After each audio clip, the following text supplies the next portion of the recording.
हरे कृष्णा राधे राधे। तो आइए वैशाख मास के अध्याय 25 का श्रवण करते हैं। और यदि आपने हमारे पहले के 24 अध्यायों का श्रवण नहीं किया है तो प्लीज कृपया करके उनका भी श्रवण कीजिएगा। इस अध्याय में भगवान विष्णु के स्वरूप का विवेचन, प्राण की श्रेष्ठता, जीवों के विभिन्न स्वभावों और कर्मों का कारण तथा भगवत धर्म आइए श्रवण करते हैं। व्याध ने पूछा, ब्राह्मण, आपने पहले कहा था कि भगवान विष्णु की प्रीति के लिए कल्याणकारी भगवत धर्मों का और उनमें भी वैशाख मास में कर्तव्य रूप से बताए हुए नियमों का विशेष रूप से पालन करना चाहिए। वे भगवान विष्णु कैसे हैं, उनका क्या लक्षण है, उनकी सत्ता में क्या प्रमाण है तथा वे सर्वव्यापी भगवान किनके द्वारा जाने योग्य हैं। वैष्णव धर्म कैसे है और किससे भगवान श्री हरि प्रसन्न होते हैं। महामते, मैं आपका किंकर हूँ, मुझे ये सब बातें बताइए। व्याध के इस प्रकार पूछने पर शंख ने रोग शोक से रहित संपूर्ण जगत के स्वामी भगवान नारायण को प्रणाम करके कहा, व्याध, भगवान विष्णु का स्वरूप कैसा है यह सुनो। भगवान समस्त शक्तियों के आश्रय, संपूर्ण गुणों की निधि तथा सबके ईश्वर बताए गए हैं। वे निर्गुण, निष्कल तथा अनंत हैं। सतचित और आनंद यही उनका स्वरूप है। यह तो अखिल चराचर जगत है अपने अधीश्वर और आश्रय के साथ नियत रूप से जिसके वश में स्थित है, जिससे इसकी उत्पत्ति, पालन, संहार, पुनरावृत्ति तथा नियम आदि होते हैं। प्रकाश, बंधन, मोक्ष और जीविका, इन सब की प्रवृत्ति जहाँ से होती है वे ही ब्रह्मा नाम से प्रसिद्ध भगवान विष्णु हैं। वे ही विद्वानों के समन्वय सर्वव्यापी परमेश्वर हैं। ज्ञानी पुरुषों ने उन्हीं को साक्षात पर ब्रह्मा कहा है। वेदों, शास्त्र, स्मृति, पुराण, इतिहास, पांचरात्र और महाभारत सब विष्णु स्वरूप हैं। विष्णु के ही प्रतिपादक हैं। इन्हीं के द्वारा महाविष्णु जानने योग्य हैं। वेद वेद सनातन देव भगवान नारायण को कोई इंद्रियों से, अनुमान से और तर्क से भी नहीं जान सकता। उन्हीं के दिव्य जन्म, कर्म तथा गुणों को अपनी बुद्धि के अनुसार जानकर उनके अधीन रहने वाले जीव समूह सदा मुक्त होते हैं। यह संपूर्ण जगत प्राण से उत्पन्न हुआ है। प्राण स्वरूप है, प्राण रूपी सूत्र में पिरोया हुआ है तथा प्राण से ही चेष्टा करता है। सबका आधारभूत यह सूत्र आत्मा प्राण ही विष्णु है, ऐसा विद्वान पुरुष कहते हैं। व्याध ने पूछा, ब्राह्मण, जीवों में यह सूत्र आत्मा प्राण सबसे श्रेष्ठ किस प्रकार है। शंख ने कहा, व्याध, पूर्ण काल में सनातन देव भगवान नारायण ने ब्रह्मा आदि देवताओं की सृष्टि करके कहा, देवताओं, मैं तुम्हारे सम्राट के पद पर ब्रह्मा जी की स्थापना करता हूँ। यही तुम सबके स्वामी हैं। अब तुम लोगों में जो सबसे अधिक शक्तिशाली हो उसे तुम स्वयं ही युवराज के पद पर प्रतिष्ठित करो। भगवान के इस प्रकार कहने पर इंद्र आदि सब देवता आपस में विवाद करते हुए कहने लगे, मैं युवराज होऊंगा, मैं होऊंगा और मैं होऊंगा। किसी ने सूर्य को श्रेष्ठ बताया और किसी ने इंद्र को। किन्हीं की दृष्टि में कामदेव की सबसे श्रेष्ठ थे और कुछ लोग मौन ही खड़े थे। आपस में कोई निर्णय होता न देखकर वे भगवान नारायण के पास पूछने के लिए गए और प्रणाम करके हाथ जोड़कर बोले, महाविष्णु, हम सबने अच्छी तरह विचार कर लिया, किंतु हम सब में श्रेष्ठ कौन है यह हम अभी तक किसी प्रकार निश्चय न कर सके। अब आप ही निर्णय कीजिए। तब भगवान विष्णु हंसते हुए कहने लगे, इस विराट ब्रह्मांड रूपी शरीर में जिसके निकल जाने पर यह गिर जाएगा और जिसके प्रवेश करने पर पुनः उठकर खड़ा हो जाएगा वही देवता सबसे श्रेष्ठ होगा। भगवान के ऐसा कहने पर सब देवताओं ने कहा, अच्छा ऐसा ही हो। तब सबसे पहले देवेश्वर जयंत विराट शरीर के पैरों से बाहर निकला। उसके निकलने से उस शरीर को लोग पंगु कहने लगे, परंतु शरीर गिर न सका। यद्यपि वह चल नहीं पाता था तो भी सुनता, पीता, बोलता, सूंघता और देखता हुआ पूर्वत स्थित रहा। तत्पश्चात गुहेम देश के दक्षपति निकलकर अलग हो गए। तब लोगों ने उसे नपुंसक कहा, किंतु उस समय भी वह शरीर गिर न सका। उसके बाद विराट शरीर के हाथ से सब देवताओं के राजा इंद्र बाहर निकले। उस समय भी शरीर पात नहीं हुआ। विराट पुरुषों को सब लोग हस्तहीन लूला कहने लगे। इसी प्रकार नेत्रों से सूर्य निकले। तब लोगों ने उसे अंधा और काना कहा। उस समय भी शरीर का पतन नहीं हुआ। तदंतर नासिका से अश्विनी कुमार निकले, किंतु शरीर नहीं गिरा। केवल इतना ही कहा, कह जाने लगा कि यह सूंघ नहीं सकता। कान से अधिष्ठात्र देवियां दिशाएं निकली। उस समय लोग उसे बधिर कहने लगे, परंतु उसकी मृत्यु नहीं हुई। तत्पश्चात जिह्वा से वरुण देव निकले। तब लोगों ने यही कहा कि यह पुरुष रस का अनुभव नहीं कर सकता, किंतु देहपात नहीं हुआ। तदंतर वाक इंद्र से उसके स्वामी अग्निदेव निकले। उस समय उसे गूंगा कहा गया, किंतु शरीर नहीं गिरा।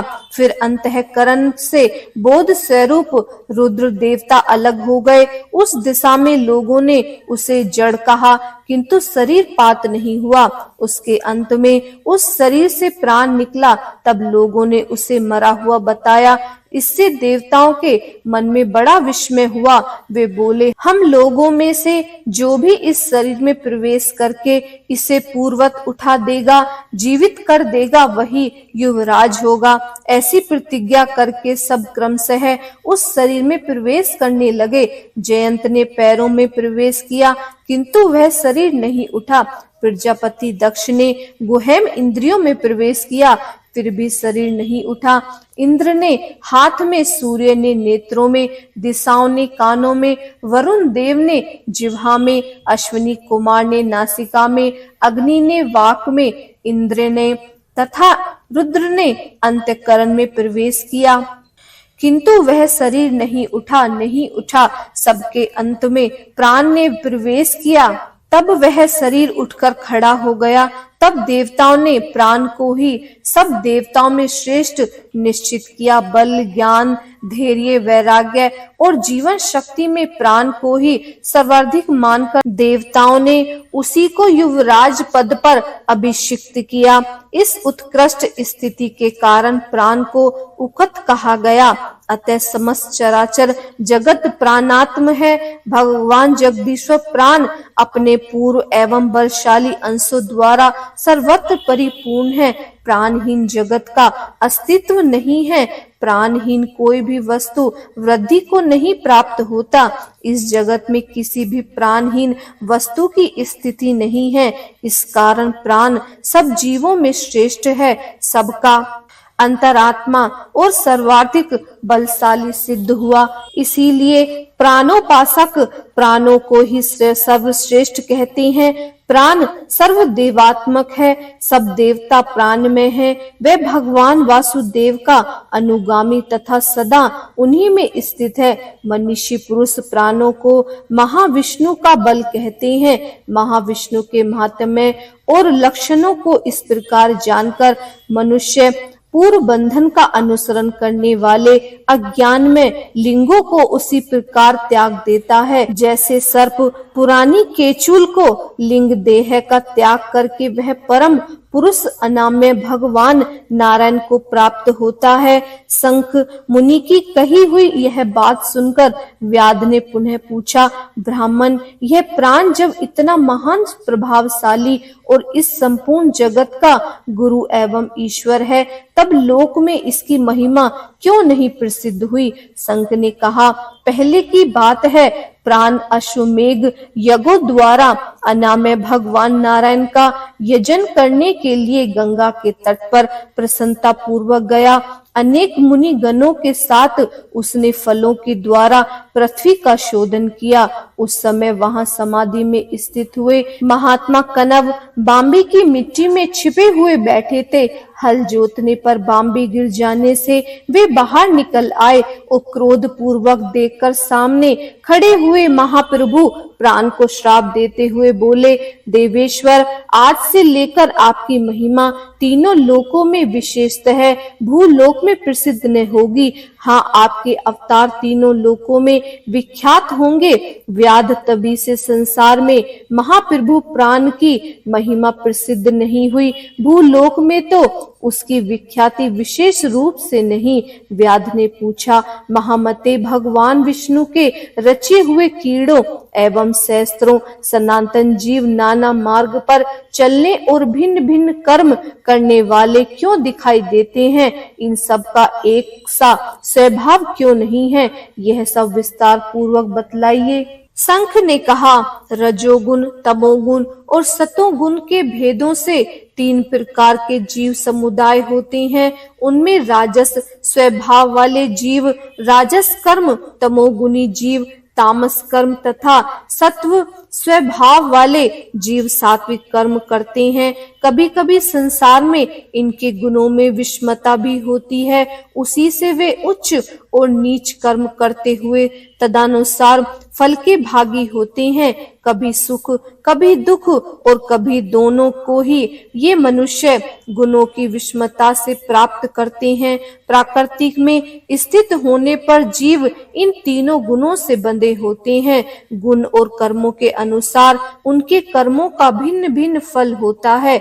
ये जीव फिर गुणों के अनुसार ही प्रकृति को प्राप्त होते हैं। प्राकृतिक में स्थित हुए प्राकृतिक प्राणी गुण और कर्म से व्याप्त होकर प्राकृतिक गतों को प्राप्त होते हैं। तमोगुणी जीव तामसी वृत्ति से ही जीवन निर्वाह करते हैं और सदा महान दुखों में डूबे रहते हैं। उनमें दया नहीं होती, वे बड़े क्रूर होते हैं और लोक में सदा द्वेष से ही उनका जीवन चलता है। राक्षस और पिशाच आदि तमोगुणी जीव हैं जो तामसी गति को प्राप्त होते हैं। राजसी लोगों की बुद्धि मिश्रित होती है, वे पुण्य तथा पाप दोनों करते हैं। पुण्य से स्वर्ग पाते हैं और पाप से यातना भोगते हैं। इसी कारण ये मंदभाग्य पुरुष बार बार इस संसार में आते जाते रहते हैं। जो सात्विक स्वभाव के लोग हैं वे धर्मशील, दयालु, श्रद्धालु, दूसरों के द्वेष न देखने वाले तथा सात्विक वृत्ति से जीवन निर्वाह करने वाले होते हैं। इसीलिए भिन्न भिन्न कर्म करने वाले जीवों के एक दूसरे से पृथक पृथक अनेक प्रकार के भाव हैं। उनके गुण और कर्म के अनुसार महाप्रभु विष्णु अपने स्वरूप की प्राप्ति करने के लिए उनसे कर्म का अनुष्ठान करवाते हैं। भगवान विष्णु पूर्ण काम है, उनमें विषमता और निर्दयता आदि दोष नहीं है। वे समभाव से ही सृष्टि पालन और संहार करते हैं। सब जीव अपने गुण से ही कर्म फल के भागी होते हैं। जैसे माली बगीचे में लगे हुए सब वृक्षों को समान रूप से सींचता है और एक ही कुएं से जल से सभी वृक्ष फलते, तथापि वे पृथक पृथक स्वभाव को प्राप्त होते हैं। बगीचा लगाने वाले में किसी प्रकार विषमता और निर्दयता का दोष नहीं होता।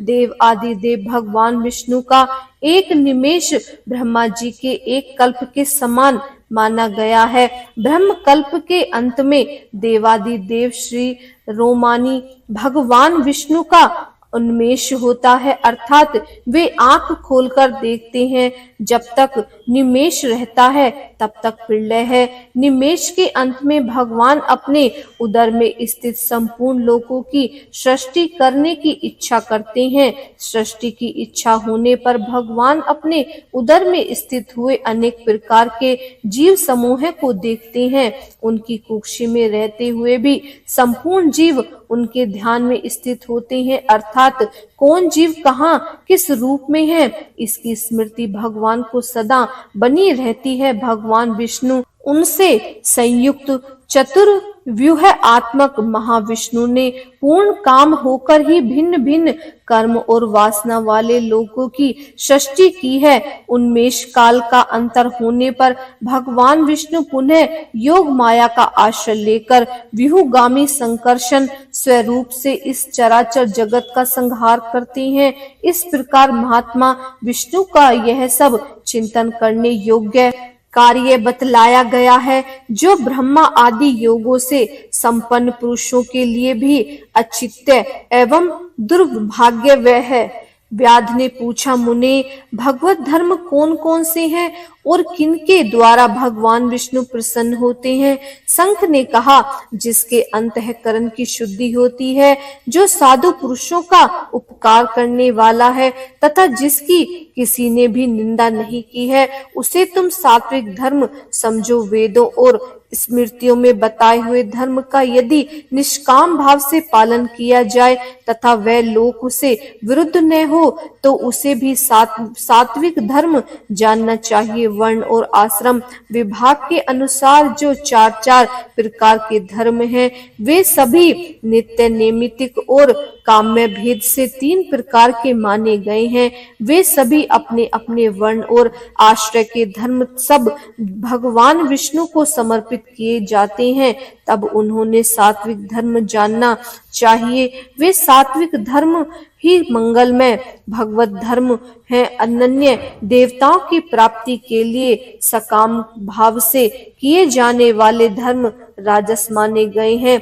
यक्ष, राक्षस, पिशाच आदि के उद्देश्य से किए जाने वाले लोक निष्ठुर, हिंसात्मक, निंदित कर्मों को तामस धर्म कहा गया है। जो सात्विक गुण में स्थित हो, भगवान विष्णु को प्रसन्न करने वाले शुभ कारक सात्विक धर्मों का सदा निष्काम भाव से अनुष्ठान करते हैं, वे भगवान विष्णु को भक्त मानने वाले हैं। जिनका चित्त सदा भगवान विष्णु में लगा रहता है, जिनकी जिह्वा पर भगवान का नाम है और जिनके हृदय में भगवान के चरण विराजमान है, वे भगवान लोक निष्ठुर, हिंसात्मक, निंदित कर्मों को तामस धर्म कहा गया है। जो सत्वगुण में स्थित हो, भगवान विष्णु को प्रसन्न करने वाले शुभ कारक सात्विक धर्मों का सदा निष्काम भाव से अनुष्ठान करते हैं, वे भगवत माने गए हैं। जिनका चित्त सदा भगवान विष्णु में लगा रहता है,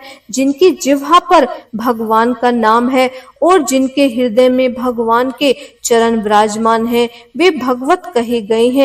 जो सदाचार परायण, सबका उपकार करने वाले और सदैव ममता से रहित हैं, वे भगवत माने गए हैं। जिनका शास्त्रों में, गुरु में और सत्य कर्मों में विश्वास है तथा जो सदा भगवान विष्णु के भजन में लगे रहते हैं, उन्हें भगवत कहा गया है। तथा उन भगवत भक्त महात्माओं को जो धर्म नित्य मान्य है, जो भगवान विष्णु को प्रिय है तथा वेदों और स्मृतियों में जिनका प्रतिपादन किया गया है, वे ही सनातन धर्म में माने गए हैं। जिनका चित्त विषयों से आसक्त है, उनका सब दिशाओं में घूमना, सब कर्मों को देखना और सब धर्मों को सुनना कुछ भी लाभकारक नहीं है। साधु पुरुषों का मन साधु महात्माओं के दर्शनों से पिघल जाता है। निष्काम पुरुषों द्वारा श्रद्धा पूर्वक जिसका सेवन किया जाता है तथा जो भगवान विष्णु को सदा ही प्रिय है, वह भगवत धर्म माना गया है। भगवान विष्णु ने क्षीर सागर में सबके हित की कामना से भगवती लक्ष्मी जी को दही से निकाले हुए मक्खन की भांति सब शास्त्रों के सारभूत वैशाख धर्म का उपदेश किया है।